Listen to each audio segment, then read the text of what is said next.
These are all the books. What the f was that? These are all of the books that I want to read before the end of the year. I'm kind of eager. I have a very large list of books. I have read 175 books so far this year. My goal was 100, as it was last year. Something happened. Something was in the water. I don't know what was going on. I think I needed to escape reality a little bit more than normal this year. So I've been reading a lot. I want to get to 200 now. That's my new goal. I think I can do it. Anyways, these are all the books that I want to read before the end of the year. Plan is to get through as much of my physical TBR as I can. Well, that's a lie. Not as much as I can, but I want to read a lot of my physical TBR. Any more over here? Oh, this one. There's a few books that are on the shelf that I have yet to read, and I don't necessarily want to read them at the moment or have the desire to read them. Nor do I think I will have the desire at any point up until the end of the year to read them, but I almost want to force myself to read a few of these. I'm not going to tell you which ones if I pick a few of them, but a few of these I need them to be, they need to be read. Nah, my TBR is too long to be forcing myself to read books. Okay, I know there's a few over here as well. I'm trying to make this shelf, it's kind of ugly. I'm trying to make it pretty now. Starting with the top. That's okay. My TBR jar just kind of sits there. This is not my junk shelf. It's been my junk shelf, kind of. I just kind of throw every book under the sun that doesn't look pretty on that shelf or my blue one in the other room. These 4. How many do we have so far? Oh my god, we have a lot. And I know there's a bunch on Kindle as well. Any more over here? Any more over here? Oh, 2 more over here. And I don't think there's any in the other room. On the physical, this is not even including Kindle, and I know I have so many on Kindle right now. 1, 2, 3, 4, 5, 6, 7, 8, 9, 10, 11, 12. 12 physical. First up, we have Checkmate by Ali Hazelwood. I think this is her debut YA novel. I mean, definitely. It says young adult on the back. This was my book of the month pick for the month of November. I think I love Ali Hazelwood now. I didn't necessarily love The Love Hypothesis from her. I've talked about that before. I devoured Love Theoretically though. Rated that book 5 stars. One of my favorite reads. The FMC named Mallory, I know she's done with chess and then she comes back to a chess tournament randomly and she beats Nolan, who is, what is the correct ranking lingo? I don't know the correct ranking lingo, but I know that Nolan is really fucking good at chess, and Mallory some so-called, he's called the King Killer. One of my goals for 2023, which I don't think is actually going to get done because it's November, but I really wanted to learn how to play chess. Maybe that will be one of my small, minute goals for 2024. Mallory beats this man at chess. Set you aside. We're going to go through the hard covers first, okay? Next, we have the last 2 books in whatever the hell this series is called. I do know the first book is Once Upon a Broken Heart. I'm going to put the title of the series here. I still haven't read The Ballad Never After. I want to. I heard this is the best out of this trilogy. And then A Curse for True Love just recently came out. This is a special edition from Barnes & Noble. Let me tell you, Barnes & Noble special editions, as you can tell, they are my favorite. And I will always buy them. Even if I have yet to read the second one, I'm just assuming I'm still gonna like this series. I read Once Upon a Broken Heart earlier this year. I think in the summer. I read it in a video. It took me a bit to get into it. The creativity that Stephanie Garber put into the fairy tale aspect of the book, I just really appreciated how freaking creative she was with it. I feel like any fairy tale that I read, it's just a retelling and there's no unique spin on it. Stephanie Garber did a great job with the first book of really making it feel like a brand new fairy tale. These 2.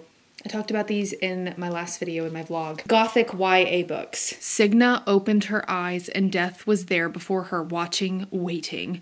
His presence was intoxicating and familiar. And it took Signa by surprise, as it always did. Writhing shadows cast into the vague shape of a human. So why am I giggling? Why is this kind of making me blush a little bit? I don't even know if we're actually talking about a man yet. So dark and void of light that it was painful to look at him. And yet looking at him was all Signa could do. All she could ever do. She was drawn to him like a moth to a flame.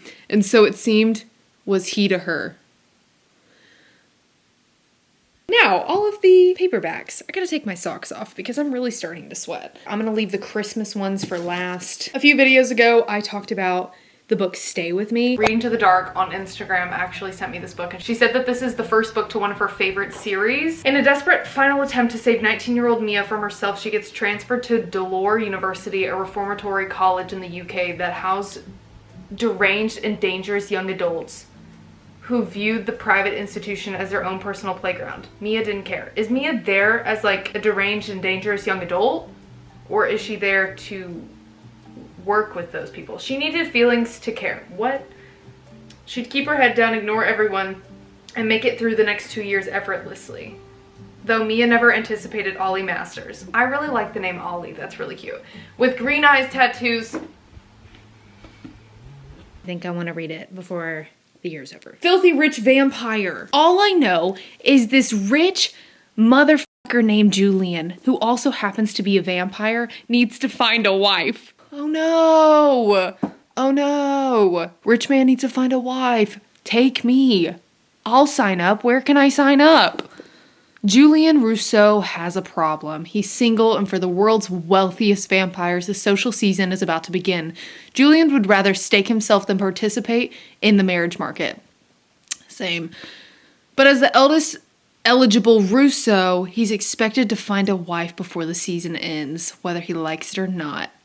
When cellist Thea literally stumbles into his life at a gala, he knows she's the last person he could ever fall in love with. She's too innocent, too kind, and way too cute. But now that she knows about his world, she's also a walking target. So he's gonna have to protect her. She needs protection. Oh, I literally, did I not just say it? Did I not just say? He's gonna have to protect her. She needs protection. He needs a fake girlfriend. Fake dating? To discourage overzealous vampire matchmaking. So Julian makes Thea an irresistible offer. Pretend to be his lover and he'll change her life. I think we should all read this book before the end of the year. Babel.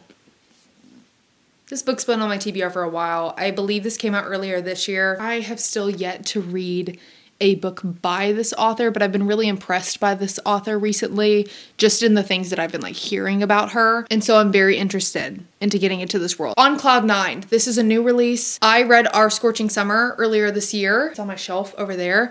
I really like Kelson Denise Stone's writing. I've only read one of their books, but it was a really fun read and I really enjoyed it. And the only thing that I know about this one is that the MMC has a cat. We love men who have cats. There's something so safe about a man who like willingly has a cat and loves it. And they also get fake married, I believe. Oh, there's a little cat on the back. Get that right there. Meet Me Under the Mistletoe. It's a holiday romance. I don't know what this is about. Oh, okay. Immediately love, because this girl runs a bookshop in London. I would love to own a bookstore one day. And because I would love to do that, anytime I read a book about a bookshop owner, I'm like, this could be me one day. There's something about Mary. Yulani reached out to me on Instagram when I was asking for like holiday book recs, and she was like, you have to read this book. And I was like, okay. I bought this in my last video in my vlog. I think this is the second book, a part of like an interconnected series. I'll read the first one maybe, eventually. We'll see if I like this one since I already own it. Mary Winters is going to need a whole lot of Christmas cheer to make up for the disaster of a year she's had. Rather than sulk, she decides to funnel all her frustrations into prepping for the most wonderful time of the year at the winter Christmas tree farm. Christmas tree farm, thank you, Jesus. I love that. Although her family isn't ready to hand over the reins yet, Mary is determined to prove herself as manager material. And a certain flirty outdoorsman on her dating app has been giving her just the confidence to do so. What Mary doesn't know is that she's been chatting anonymously with the farm's new foreman. I love books where people are chatting anonymously with someone online and it ends up being their enemy in real life or a person they know in their real life that they don't really think of. But I know for a fact if I did that and I was chatting with someone online, if I met them in person, it would genuinely turn out to be the worst. It would never end up this good for any of us. But I'm happy for Mary. Clark Griffin, the single dad. Now I know why Yulani recommended me this book. Now I know. The single dad has kept himself out of the dating pool ever since his son's mother left. But the more Mary dedicates herself to the farm, the more Clark falls for her generous heart and jolly spirit. Oh, I bet you they're both gonna be like catching feelings for each other online, but they're also catching feelings for each other in person, and they're confused because they think they like two different people, but they're the same person. And then I ordered this book off of Pango Books. I ordered a bunch of books. I told you guys in my last video, off of Pango Books. Look how tiny this book is. Holly Jolly Cowboy, I believe, just got republished with this cover, and it's a normal sized book. I think this is the first edition. I got this, and this reminds me of every single book on my grandma's shelf. These words are so small. I didn't think it would be this small when I ordered it, but that's okay. This is just a cowboy Christmas romance. That's really all you need to know, and that's really all I need to know before getting into this. Now time to get into the books that I don't have physical copies of, either the ones that are on my Kindle or I just have yet to buy them. Murder on the Christmas Express. The way it's described is as there's 18 passengers, 7 stops, and 1 killer on the express. The train that these people are on gets derailed, and with the train stuck in the snow, again, there's 1 killer on board, and he just like slowly goes on a killing spree while they're derailed and trapped in the snow. Can former Met Detective Ross Parker find the killer before they kill again? All aboard for the murder on the Christmas Express. It's giving Polar Express Murder Edition. Tangled in Tinsel. I heard this one is way more spicy than the average like holiday romance book. So probably the spiciest out of any of the ones that I'm gonna mention. Holiday Romance by Catherine Walsh. I just read the second book in this interconnected series, Snowed In, and I absolutely loved it. I gave it 4.5 stars. If I can recommend any holiday romance at the moment, read Snowed In because it's so good. This is the first one. I bypassed it because I thought I would like the second one better. I like the second one so much, there's no way this one's not gonna be good, so I'm gonna read this one. Snowed In was so good, I gave it 4.5 stars. And if I can still remember the characters' names in a week, I'm gonna bump it up to 5 stars. The Plight Before Christmas. I believe this is the same author who writes the Raven Hood series, which I read that last year and I loved it. I haven't read the newest release for that series yet because I don't want to cry. And I heard it will probably make me cry. Resting Scrooge Face by Megan Quinn. I've actually never read a Megan Quinn book before, but I always see them on Kindle Unlimited. I don't know if this is a good one to start with when it comes to her writing because I think she has a lot of books out, but it's gonna have to do. Resting Grinch Face, probably just a Grinch and a girl who really likes Christmas. A Very Grumpy Christmas. This is probably the exact same type of book as the one before this. And I love a good copy and paste, so that's okay. Slay, You'll Stay. I have heard that in this book, this girl ghosts her 7-year-long relationship. And at first that really deterred me from the book, but now I'm like, what the f? I need to find out why, because there has to be a good reason. Why would you ghost someone you were dating for that long without good reason? Is there a good reason? I don't know. Jingle Wars. Yep. And the last one that I have on my Kindle, Let Your Hearts Be Light. This is an romance. That's all I know about it. The cover's kind of cute though. Oh, I have one that I ordered. Talia Hibbert, who writes Take a Hint, Danny Brown, which I read earlier this year. This is a part of a series, but I haven't read the others. She wrote Merry Inkmas. I ordered this. It's not free on Kindle Unlimited. It is, I think, like $5 in the Kindle store or like $10 for the paperback copy. The MMC is a tattoo artist and potentially a grump. The infamous tattoo artist has been watching geeky Bailey Cooper for months, but that's all he'll ever do, watch. Bailey's too sweet, too smart, too good for the likes of him, and he knows it. So Cash, it's the way my voice just quivered. His name is Cash. So Cash keeps his distance until a Christmas miracle makes him Bailey's boss. Of course it does. Moving on to Pango Books because I have an addiction. 1, 2, 3, 4. We just have 4 left, everybody. The Holiday Switch.